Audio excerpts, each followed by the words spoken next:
16ই August 1997 সাল, মাত্র 48 বছর বয়সে তিনি ইন্তেকাল করেন।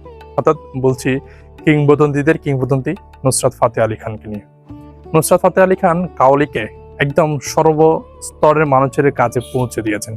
সাধারণ থেকে সাধারণ মানুষ যার কাওয়ালি শুনে বড় হয়েছে কিংবা যারা কাওয়ালি সবসময় শুনতে থাকেন, তার নাম হচ্ছে নুসরাত ফাতে আলী খান। আর আজকে সেই কিংবদন্তির মৃত্যুবার্ষিকী, আমরা তাকে গভীর শ্রদ্ধার সাথে স্মরণ করছি।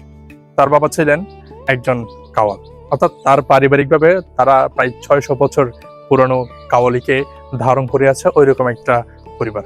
কিন্তু ওনার বাবা কখনোই চাননি তার ছেলে কাওয়ালি পরিবেশন করুক কিংবা কাওয়াল হোক, বরং তিনি চেয়েছেন ওনার ছেলে একজন ডাক্তার হবে, ডাক্তার হয়ে সাধারণ মানুষের সেবা করবে। একদিন সপ্তাহের মধ্যে ওনার বাবা ওনাকে উপদেশ দেন একটি খানকা শরীফে বা একটা মাজার শরীফ সংলগ্ন জায়গায় গিয়ে কাওয়ালি পরিবেশন করার জন্য।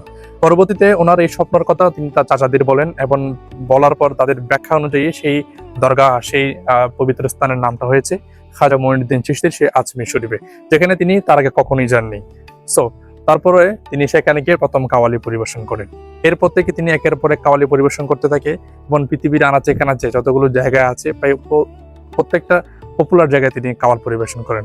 আমির খসরু, আল্লামা জামি, শেখ সাদি, আল্লামা ইকবাল, রুমি সহ অসংখ্য অসংখ্য বিখ্যাত লেখকদের গান তিনি এমনভাবে পরিবেশনা করেছেন, আজ পর্যন্ত মানুষ তার সেই পরিবেশনা শুনে। আজ পর্যন্ত বিভিন্ন দরবার, বিভিন্ন খানকায় গেলে নুসরাত ফাতে আলী খানের গান বাজতে থাকে। কাওয়ালি প্রোগ্রামে সবার আগে নুসরাত ফাতে আলী খানের গান বাজতেই থাকে, ওনার কাওয়ালি পরিবেশন হয়। সো এমন একজন কিংবদন্তির মৃত্যুবার্ষিকীতে আমরা আসলে শোকাহত। তাই আজ পর্যন্ত মানুষ নুসরাত ফাতে আলী খানকে স্মরণ করে। আজকে আমার মতো হাজারো মানুষ ওনাকে স্মরণ করছে। যদি উনি থাকতো তাহলে হয়তো আমরা আরো অনেক কিছু পেয়ে যেতাম।